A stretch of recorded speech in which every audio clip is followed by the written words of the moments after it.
नमस्कार, मैं हूँ पार्थ और आज मैं आपको लेकर के आया हूँ राजगीर की जू सफारी। तो आइए हम थोड़ा सा मानव विकास की कड़ी को देखते हैं कि कैसे मानव का विकास हुआ। तो सबसे पहले हम आते हैं पृथ्वी के उत्पत्ति पर।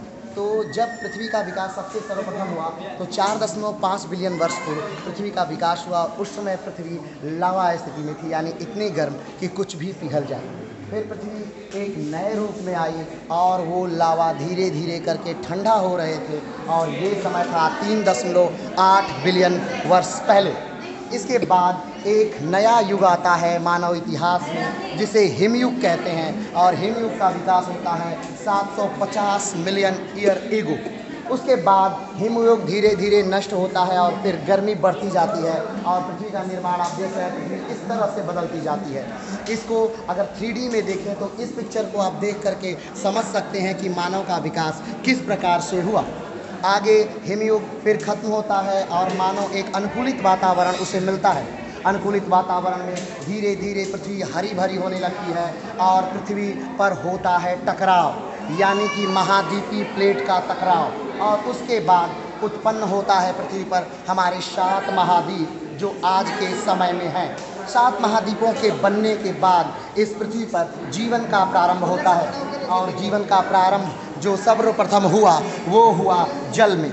जल के से लगे हुए जगहों पर जहाँ शैवाल, कवक और काई के रूप में जीवन का विकास प्रारंभ हुआ। फिर उसके बाद आए धीरे धीरे छोटे पौधे, फिर रेत। पृथ्वी का विकास धीरे धीरे बढ़ता गया, पृथ्वी आगे की तरफ बढ़ी और फिर एक घना संसार उत्पन्न हुआ हमारी पृथ्वी पर, यानी बड़े पेड़ों का समूह, नदियाँ, पहाड़ और बहुत ही एक मानव अनुकूलित वातावरण।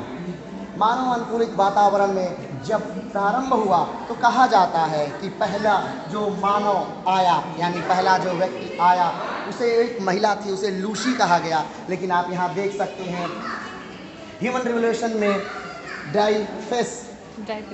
ड्राइपिथेकस सबसे पहले आता है और इसके बाद रामापिथेकस को आप देख सकते हैं। और ये है रामापिथेकस के चलने का तरीका कि रामापिथेकस कैसे चलता था। रामापिथेकस के बाद पैरेंथोपस का विकास हुआ, इसमें भी मानव झुककर ही चलता था। और फिर उसके बाद विकास हुआ होमो इरेक्टस का। होमो इरेक्टस पैरेंथोपस से थोड़ा उठकर और सीधा चलना सीख चुका था। उसके बाद विकास हुआ मानव का निएंडरथल का। निएंडरथल मानव उस मानव से थोड़ा विकसित था और एक कपड़ा पहनना सीख चुका था। निएंडरथल के बाद जो नए मानव का विकास हुआ वो मानव था होमो सैपियंस। होमो सैपियंस पूरी तरह से मानवी था, लेकिन हाँ वो थोड़ा जंगली था।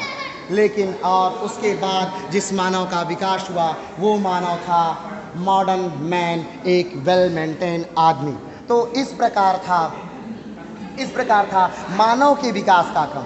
तो मानव ने किस प्रकार अपना विकास प्रारंभ किया, किस प्रकार हिमयुग में जब सब कुछ बर्फ बन गया था उस समय जानवर नीचे की तरफ उठ रहे पेड़ों से और धीरे धीरे उन्होंने चलना सीखा।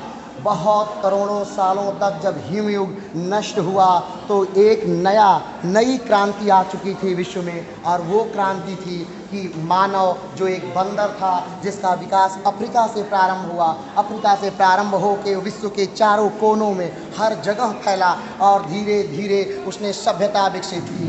सभ्यताओं में सिंधु घाटी सभ्यता, मिस्र की सभ्यता, मेसोपोटामिया की सभ्यता और कितनी ही सभ्यता आई और लुप्त हुई। आज मानव जिस परिवेश में है, जिस परिस्थिति में है वो सर्वोत्तम है। कहा जाता है ये विकास की कड़ी ना कभी रुकी थी, ना कभी थमी थी, ना कभी रुकेगी और ना कभी थमेगी। आज के लिए इतना ही, फिर मिलते हैं एक नए स्थान के साथ, नए मनोरम दृश्य के साथ। तब तक के लिए नमस्कार, धन्यवाद, जय हिंद।